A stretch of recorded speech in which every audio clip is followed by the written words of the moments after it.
Bueno, vamos a seguir, vamos a profundizar. Otro tema súper importante. La verdad que no queremos que se nos escape, porque hablamos mucho de Parashat Noach. Parashat Bereshit no hablamos mucho porque habíamos tenido vacaciones, y Parashat Bereshit es de las máximas. Entonces quería enseñarles algo bien profundo del Génesis, del principio de todo. El artículo que vamos a estudiar es un artículo del Rabbi Yosef Bitton, un grande, un rab muy sabio, y él va enfocado a ciencia y Torah. ¿Está claro? O sea, está el aspecto de lo que dice la Torah siempre, y está lo que dice la ciencia. Y nosotros sabemos que la Torah es la verdad, obvio. Pero la ciencia apunta también a buscar la verdad, ¿no? La ciencia son herramientas para conocer la realidad. Y en verdad los dos libros son de Dios. La Torah es la palabra de Dios, y el universo también es la creación de Dios. O sea, deberían ir unidos, ¿no? Sobre eso vamos a hablar. ¿Está claro? Dice así, empiezo.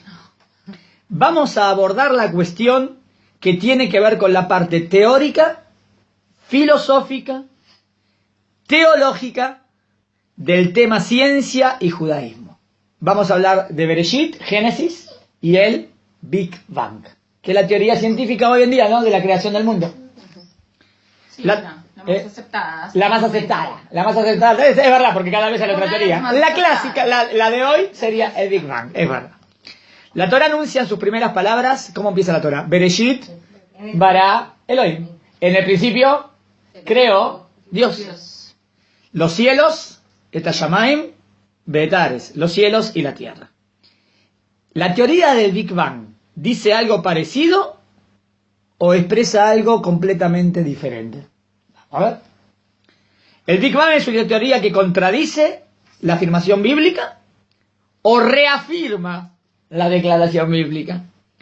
Esto es lo que vamos a intentar analizar. ¿Está claro?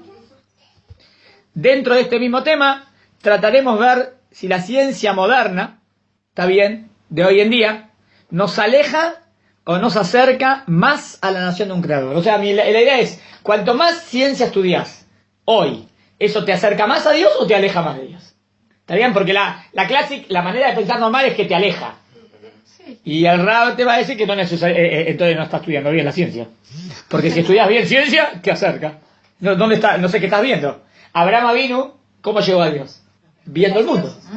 Viendo el sol, viendo la luna, viendo el sistema. O sea que ver el universo no te aleja, te acerca. Entonces ¿dónde está el problema en cómo se enseña? Empecemos por la historia de los principios. La Torá afirma en el principio, Dios creó los cielos y la tierra. ¿Está bien? No vamos a hablar desde la fe. En realidad en el judaísmo no existe el conocimiento por la fe. De paso acá tira algo profundo el Rabbi Yosef Bitton. Emuná en el judaísmo no es saber por fe, por emuná, también por fe. Vamos a enfocar este tema de la forma más científica posible. O sea, con evidencias, con datos e hipótesis. ¿Está claro? O sea, si puedo traer pruebas, mejor, porque estoy convencido de lo que creo. No es me parece, ¿entienden? El verdadero concepto en el judaísmo de fe es fe con conocimiento. La definición de fe cristiana es fe ciega. Es fe que tenés que creer porque sí. El judaísmo dice, no, pero ¿qué es porque sí? ¿Y si lo que te están diciendo es mentira? ¿Qué te están vendiendo? Yo quiero entender lo que veo. Yo sé que tengo fe, pero quiero ver si eso es, cuanto más lo hago conocimiento, más lo hago propio. Esto es una fe mucho más verdadera. Entonces, vos tenés que tener fe que 2 más 2 es 5. No, pero 2 más 2 es 4. Y bueno, tenés que tener fe que 2 más 2 es 5. Es una tontera, porque 2 más 2 es 4. ¿Entienden? No me puede decir que tengo que tener fe que algo falso es verdadero. ¿Entienden? Eso es fe ciega. Sin preguntas. Sin corroborar. ¿Sí? Y el judaísmo no cree en eso, ¿no? El judaísmo no es así. El judaísmo prueba, pregunta. En una Gemara, en el Talmud, una hoja. Una hoja de la Gemara. ¿Vieron alguna vez? Esta Rab pregunta, esto le responde. ¿Vieron alguna vez? Pregunta-respuesta, todo pregunta. En el judaísmo está permitido preguntar. No hay censura. En otras religiones hay censura. Bueno, ya saben a qué me referí. En primer lugar, tenemos que ubicarnos en lo que fue la antigua concepción humana del universo. ¿Cómo era la antigua concepción? ¿Qué pensaban antes? No antes, hasta hace 60, 70 años, por 2000, por 3000 años. ¿Qué pensaba la humanidad de dónde viene el cosmos? La afirmación de la Torá, Bereshit, en el principio existió una creación divina, no fue nunca muy bien vista por la ciencia. De hecho, fue rechazada por los científicos de la antigüedad. ¿Cuál era la teoría de la antigüedad? ¿Quién fue uno de los grandes, más filósofos de la historia? Que de verdad una persona muy inteligente y muy sabia, que tuvo influencia muchísimo. Aristóteles. Muy bien. Tenemos a Sócrates, tenemos a Platón y tenemos a Aristóteles. Uno de los grandes sabios que conoció a la humanidad, cuyo pensamiento y ciencia rigieron el conocimiento científico del hombre durante siglos, fue Aristóteles. Y Aristóteles describió un mundo estable, finito y eterno. Porque él, como nosotros, salía afuera, miraba el cielo y las estrellas y veía que los astros se desplazaban en órbitas aburridas, mecánicas y matemáticamente previsibles. Entonces este mundo, decía Aristóteles, siempre existió así. ¿Cuál es la postura de Aristóteles? Que hasta el año 1900 y pico se pensó así. El mundo es eterno. Nunca fue creado. Siempre existió. Ustedes dicen, ¿qué teoría? No digan qué teoría ridícula porque todos pensaban así, Todos pensaban así, que el mundo es eterno. La Torá decía que no, que Dios creó el mundo. La ciencia decía, el mundo siempre existió. Pero ¿cuándo empezó? No, ¿cuándo empezó? Siempre existió. No, pero ¿cuándo empezó? No empezó nunca. Siempre existió. Ah, entonces ustedes no creen en Dios. Aristóteles, me meto en Aristóteles, No, ¿quién dijo que yo no creo en Dios? Yo creo en Dios. Ese universo viene de Dios. Pero me decís que siempre existió. Y Dios también siempre existió. Y de Dios que siempre existió, viene ese universo. ¿Pero cuándo lo creo? No lo creo. Siempre Dios existió y el mundo es un derivado de Dios. ¿Entendiendo la teoría aristotélica? Esto también es importante decirlo. Algunos piensan que la teoría aristotélica niega la existencia de Dios. Erróneo.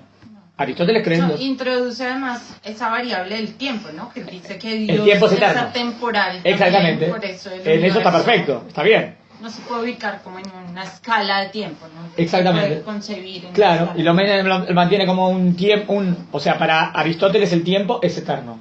Siempre existió. El mundo siempre existió.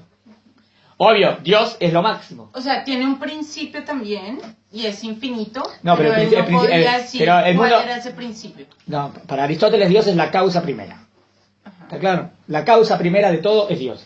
Ahora dice, bueno, pero si es la causa primera, entonces lo otro fue creado.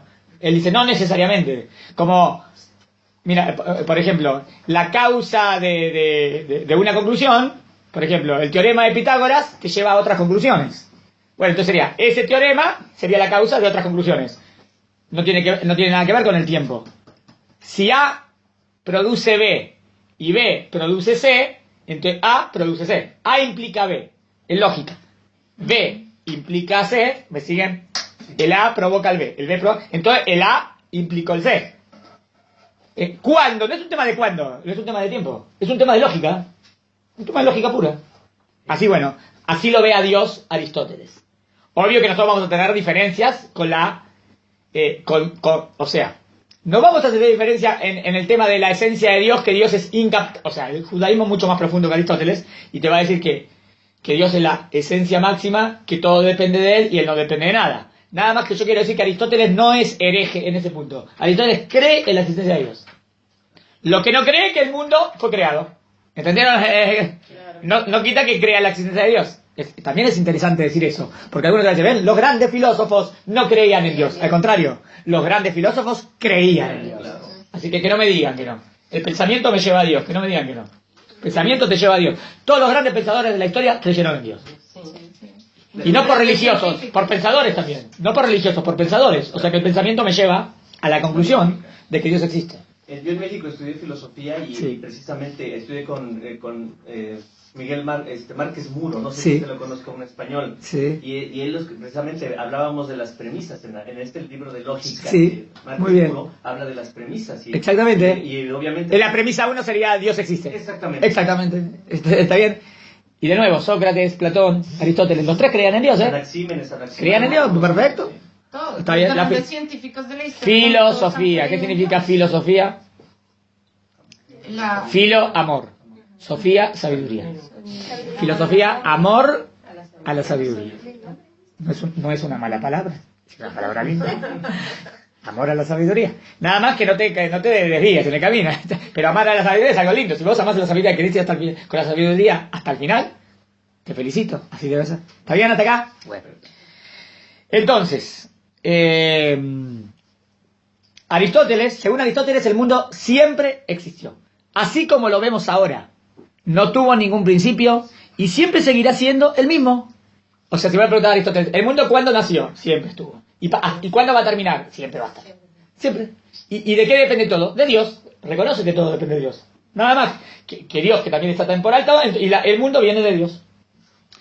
Y por lo tanto, no hubo nadie que lo creara. O sea, yo voy a decir a Aristóteles, pero Dios creó el mundo de la nada. No. Aristóteles te dice de qué me estás hablando. Él no cree en eso. ¿Entendieron? Incluso desde el punto de vista filosófico, el Dios de Aristóteles, a lo mejor en eso le diría con minúscula, porque no sería el más, ¿está bien? Era un Dios privado de voluntad. Si vos le decís cuál es la voluntad de Dios, ¿qué significa la voluntad de Dios? Es causa y efecto, no es voluntad. No hay un tema de voluntad, de Dios se deriva el mundo, necesariamente. Es como un elemento y la sombra. Está el elemento, y acá está la luz, y acá está el elemento, acá está la sombra. ¿Cuándo empezó la sombra? Al mismo momento que está el elemento, ahí está la sombra. Ah, bueno, pero vino después. No vino después. Al mismo tiempo, la sombra. Como que Dios sería la luz, o está bien, o el cuerpo ese, y la sombra sería el mundo. El mundo sería como la sombra de Dios. ¿Entiendes? Pero nosotros decimos, no, porque Dios lo creó de la nada. ¿Entiendes? Sí, Bueno, no. claro. Para Aristóteles, el hecho de que existiera una creación, es verdad, es una pregunta buena y hay que ver cómo la contestamos. Reflejaría una modificación en Dios. Buena pregunta. Y nosotros Rambam la contesta, 100%. ¿Quién es la pregunta? No quiero confundir, pero la pregunta es muy buena. ¿Dios tiene cambios? No. ¿La voluntad de Dios puede cambiar? No. Entonces, ¿cómo puede ser que la voluntad de Dios era no mundo y de repente la voluntad de Dios fue mundo? ¿Cambió la voluntad? Buena pregunta. Pregunta teológica. En Dios no puede haber cambios. Por lo tanto, no puedo decir que Dios creó el mundo. Porque si digo que Dios creó el mundo es un cambio. Buena pregunta. Y hay respuesta, ¿eh? ¿Está bien? Sí. Le doy una respuesta fácil para no dejarlos con la intriga. Que Dios, de repente, en un momento haya creado el mundo, ¿eso es un cambio de la voluntad? ¿Por qué no es un cambio de la voluntad? La voluntad eterna de Dios, Dios eternamente decide que en cierto momento se va a crear el mundo. ¿Es un cambio de la voluntad? No, No es un cambio de la voluntad. Es un cumplimiento de su voluntad. Claro, no es un cambio de la voluntad. La pregunta era, mira, antes la voluntad 1 era no mundo, la voluntad 2 era mundo. No me lo digas así, ¿qué voluntad 2 y voluntad 1? No, la voluntad de Dios es que en cierto momento se cree el mundo. ¿Dónde está el cambio? ¿Qué cambio me estás hablando? ¿Entendieron? Pero hay una respuesta mucho más profunda que esta, pero necesito hacer introducción a otros temas, de teología. Y no quiero meterme en teología porque ya estamos en ciencia y todo.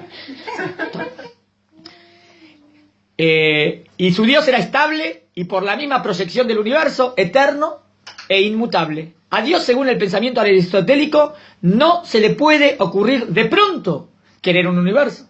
Por lo tanto, ya sea desde el punto de vista físico y astronómico, como desde el punto de vista filosófico, el punto de vista físico y astronómico es que siempre ve el mismo cielo. Entonces siempre existe igual. El punto de vista filosófico sería que no puede haber cambios en Dios. ¿Entendieron?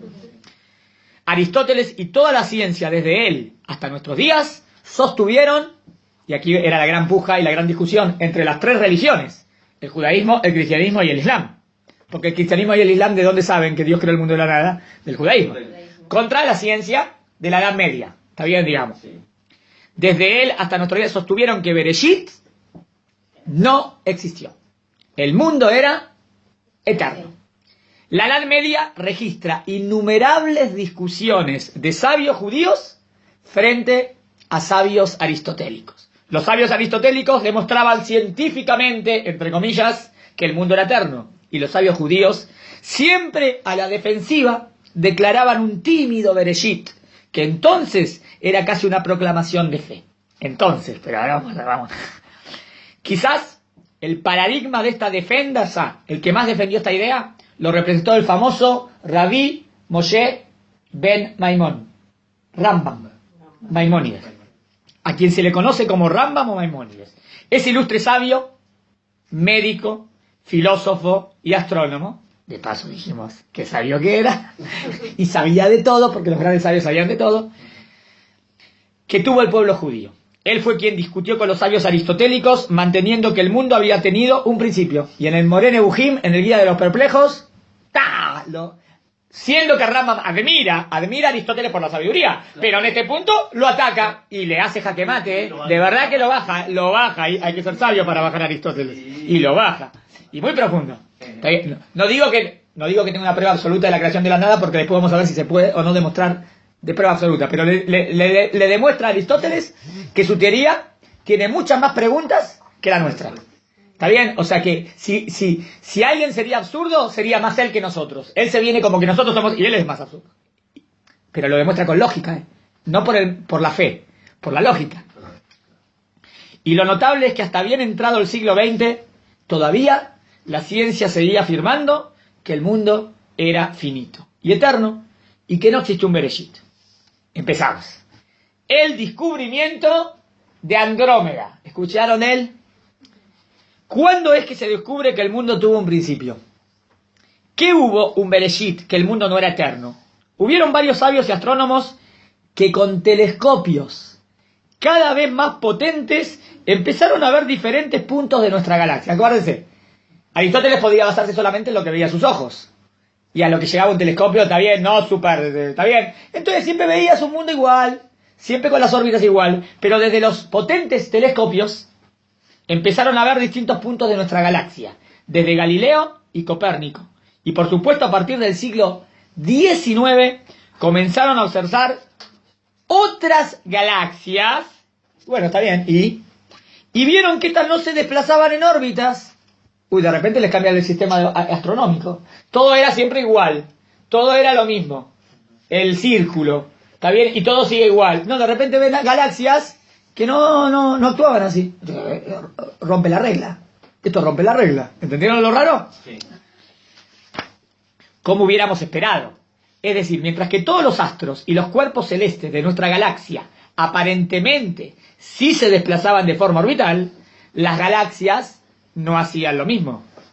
Vesto Schippler fue el primero que lo prescribió, pero el científico que lo pudo verificar fue Edwin Hubble.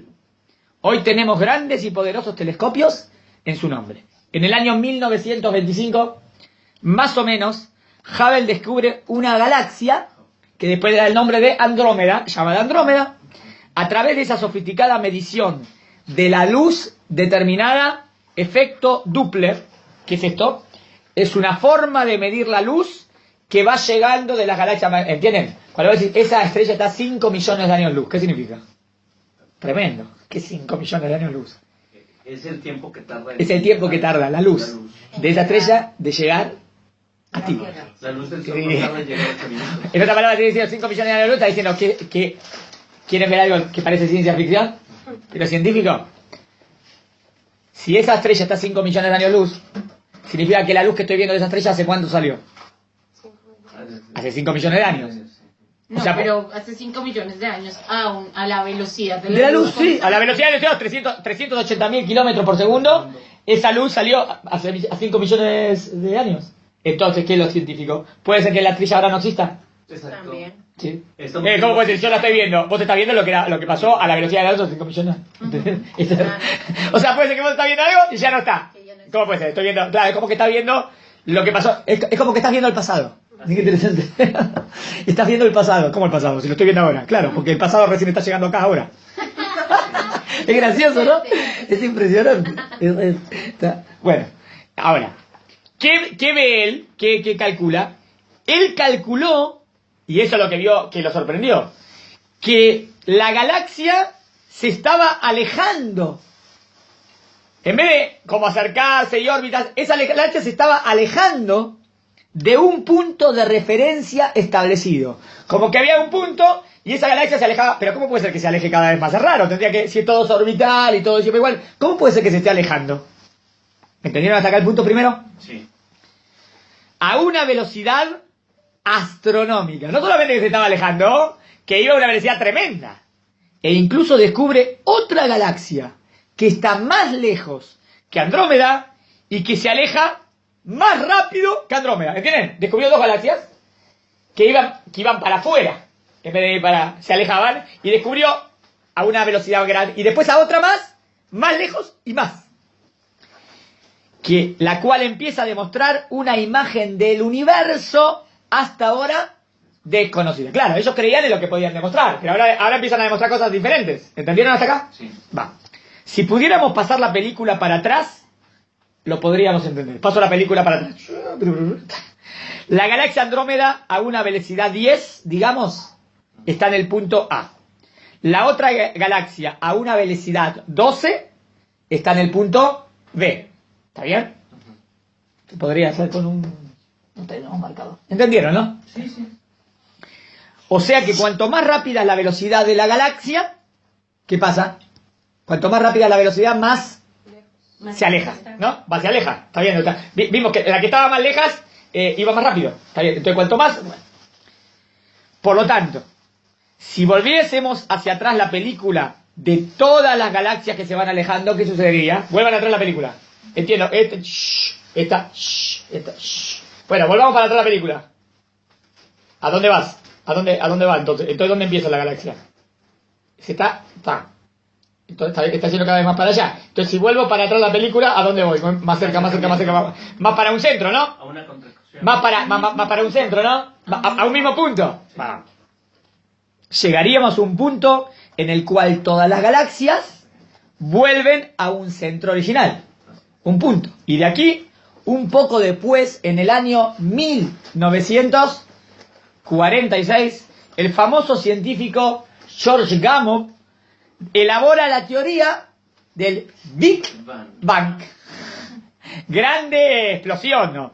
Es decir, de que en realidad en un principio todo era una impresionante, poderosa, super bola de fuego, decía Gamow, de energía, que al explotar dio origen a todas las galaxias, las mismas que hasta hoy se siguen desplazando por efecto de esa misma explosión. ¿Está bien hasta acá? Sí. Y acá viene lo revolucionario. Entonces todo empezaría de un punto. Eso es demasiado parecido a lo que dice la Biblia. De repente los científicos empiezan a dar una teoría que si la comparás con lo que dice la Torá, es parecida. ¿Me siguen hasta acá? Sí. A esta teoría de sus principios se opuso nada más y nada menos que el profesor Albert Einstein. Einstein fue el primero que se opuso y después reconoció que fue el máximo error de su carrera. Ahora vamos. Primero él se opuso. ¿Por qué? A pesar que siempre dicen, no, que Einstein creía en Dios. Sí, pero hay que ver cuál es la creencia de Dios de Einstein. Pero fíjense cuáles fueron los argumentos de él para oponerse. ¿Por qué se opuso? Él decía que esta teoría era muy sospechosa y que él no quería caer en manos de sacerdotes. ¿Qué quiso decir? Esta teoría va mucho más a lo que dice el Tanaj, la Biblia. Entonces, como que nos quieren meter ideas religiosas. Bueno, él era judío, pero era laico. Pero tenía, por lo menos creía en Dios, ¿está bien? Pero acá como que estaba jugando que no le gustó. ¿Por qué? Porque Einstein entendió que demostrar que el universo tuvo un principio era acercarse demasiado a una teología. ¿Entiendes? Pero entiende el cola de paja que hay acá. Él dice, fue así se dice en argentino. En argentino se dice como que él tiene miedo que le vas a decir así, entonces por eso pones la valla así. Él está viendo que si la ciencia sigue con esta teoría, wow, esto es lo que dice que la Torá es verdad. Tengo miedo que me digan, si la Torá es verdad, tenés que cumplir. Entonces prefiero decir no, ¿entienden? Está bien. Entonces, eso parecido a la teoría. Pero, ¿qué quiero decir? Si Einstein salió en contra de eso es porque Einstein está viendo que esta teoría es parecida a la Torá, ¿entendieron? Yo quise demostrar que esta teoría es parecida a la Torá. ¿Por qué Einstein sale en contra de eso? Porque ve que es parecida a la Torá.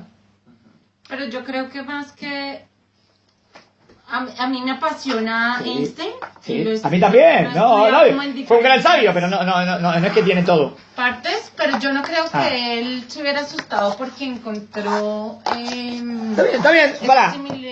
esa similitud con la Torá, Ah, ¿te puedes llenar con agua? sino por el contrario, eso lo fascinó a él darse cuenta del nexo entre ciencia y creacionismo. Está bien, sí. Lo que Pero pasa es que la dijo, escuela pero dijo, científica a la que él pertenecía y financiaba sus estudios era completamente agnóstica y atea. por eso. Entonces él de ninguna manera podía Vos decís que hay un tema. demostrar Pará, siquiera ahí. afinidad, Sí. pero no era que él no lo creyera, lo que pasa es que si él demostraba esa afinidad Vos decís que hay un tema científico, psicológico.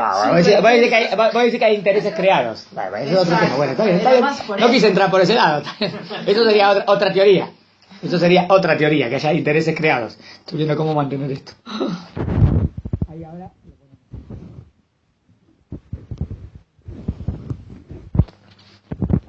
Perdón. Perdón. Muy bien. Lo siento. Cambio de libro. Está bien. Me siguen. Está bien. Está muy bien. Ahora miren lo que dice. ¿En qué página estábamos? Ahí está, pero lo tiene Estás. que ver. Muy bien, perfecto. Si hubo un inicio, dice Einstein. Mira. Entonces, digamos que está diciendo que lo que está diciendo es sincero. No quiero sospechar que hay dinero de por medio. Está bien. Si hubo un inicio, entonces alguien tuvo que iniciarlo. Ya que hay leyes físicas de conservación de masa y energía que no permiten que algo de pronto aparezca así espontáneamente de la nada. Dice, energía se transforma en materia, materia se transforma en energía. Y Einstein también lo demuestra ese punto. Entonces, ¿cómo va a decir que de repente empezó todo? No, todo siempre lo mismo. No hay creación. generación ¿Entiendes? espontánea. Previendo esto, Einstein y todo un grupo de científicos con una orientación secular, laica, se negaron a aceptar esta teoría. Incluso el mismo Einstein inventó la hipótesis de la constante cosmológica para explicar el fenómeno descubierto por Hubble, que después consideró como uno de los más grandes errores de su carrera profesional. Es honesto, Baruch Hayom.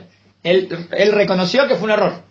Está bien, eso me gusta, que reconozca que era error, porque está bien. Pero yo creo que porque al final de cuentas, o sea, como... Pero él te dice, Dios no juega a los dados. Es correcto. Cree en la existencia de Dios. Correcto. Nada más que, pero todavía el punto de la creación de la nada le costaba. Porque él está hablando como científico, en su época. Pero, después entre ellos empezaron a apoyarse, por ejemplo, él Sí, empezó después empezaron a apoyarse, conversaciones claro. con Planck, Sí. y Planck le decía, sí, la energía ni se crea ni se destruye, pero el origen de... ¿dónde viene eso? Esa es la pregunta. Punto origen. Él analiza desde el sistema, desde lo que tengo. Y yo desde lo que tengo saco conclusiones.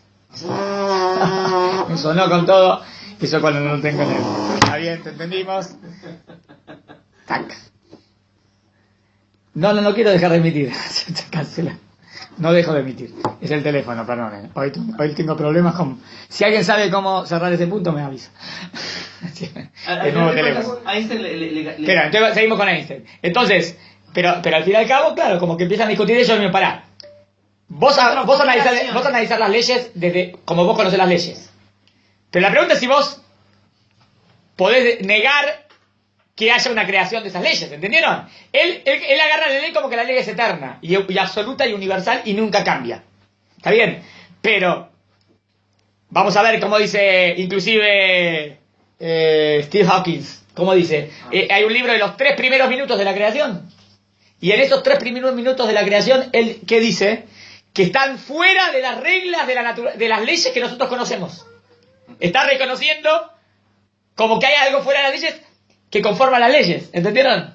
Reconoce un problema de escala. Claro que hay un principio de cómo se hace la ley. No podés analizar la ley vos ves la ley y la ley funciona así, entonces digo, yo siempre es así eternamente. ¿Quién te dijo que es eternamente? No existe. Es así desde el momento que la ley existe. No existe per se, tiene su origen. Exactamente. Déjeme ver un poquito más y ya los dejo. ¿Ya nos peleamos? Esperen. Pero la teoría del Big Bang, a propósito, el nombre Big Bang lo puso un científico que no apoyaba esta teoría, llamado Fred Hoyle. Ese científico americano se burlaba de esta hipótesis y la bautizó el Big Bang. Pero después quedó con un tono despectivo y burlón. O sea que me salió bien. Tenía que ser demostrada científicamente. No solo por esta película hacia atrás, ¿qué podemos deducir? Sino que se esperaba que esa explosión hubiera dejado como un residuo de su onda expansiva. O sea, si ahora yo descubro algo que demuestre esta teoría, está bien. Pero ahora, por ahora lo mantengo como teoría. ¿Está bien? Como hipótesis. Exacto, como hipótesis. Como cuando tiramos una piedrita en el agua, que teórica y matemáticamente esas ondas se expanden ad eternum, nunca se acaban. Entonces, esta teoría, si en verdad hubo una explosión de Big Bang, tenían que haber otra onda expansiva que yo podría captar del universo. Y si yo capto esa onda expansiva, bueno, ¿de dónde viene esta onda? Está bueno, viene de ahí.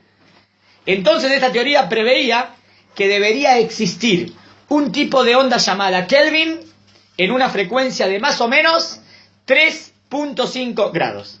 En el año 1964, dos investigadores que trabajaban para la compañía Bell Telephone de Estados Unidos, Wilson y Penzias, haciendo experimentos con antenas. Miren, fue de casualidad, para instalaciones telefónicas, descubren esta radiación. Descubren la radiación de Kelvin 3.5, una radiación constante y permanente en todo el universo.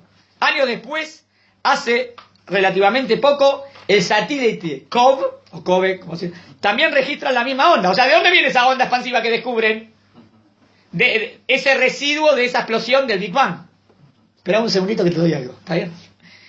Otro dato que también tenía que ser confirmado era la cantidad de nitrógeno y helio existente en el universo. Y también coincidió con lo que se calculaba desde la teoría del Big Bang. La cuestión es que a partir de estas dos confirmaciones, ya ningún científico serio se atrevió a cuestionar. El Big Bang, la teoría fue absolutamente aceptada. Es verdad que es una teoría, es la más fuerte de hoy en día. Esto lo sabe todo el mundo. Y ahora lo que el Rao quiere decir, pero si esta teoría está tan cercana a la Torá, de verdad, yo quiero demostrar que esta teoría está bien cercana a la Torá, ¿por qué la muestran como una alternativa opuesta a la Torá? ¿Entiendes lo que traigo? Yo tengo una teoría que ahora me ayuda a corroborar lo que la Torá dijo, y ahora voy a decir más, vos podés ser religioso y creer así, o podés creer en la teoría del Big Bang. Es como que bueno querés reconocer que esta teoría vendría unida a la conexión con Hashem. ¿Se entendió? ¿Qué hora tenemos? 7:30. ¿7:30? Sí. 7:30. No, todavía tenemos tiempo. Está bien. Un segundito. Espera, un segundito. Ahí sigo, espera.